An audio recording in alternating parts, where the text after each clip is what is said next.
नमस्कार, मी श्रुतेश दीपक पाटील. मी आज एकनाथ आवड सरांनी लिहिलेली हसरे घर या कविता संग्रहातील 13वी कविता दारावर येई कोण ही आपल्या समोर सादर करणार आहे.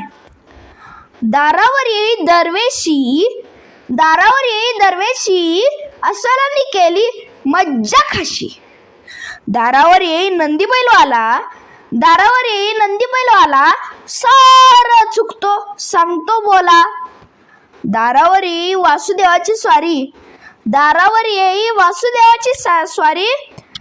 नाचून गाऊन करी गंमत न्यारी. दारावर येई दाढीवाला साधू तोंडात रामरक्षा हाती त्याच्या गडू. दारावर येई भिक्षेकरी तुकडा मागून तो पोट भरी. नाना तऱ्हेचे दारावर येई आई त्यांच्या झोळीत काही ना काही देई. धन्यवाद.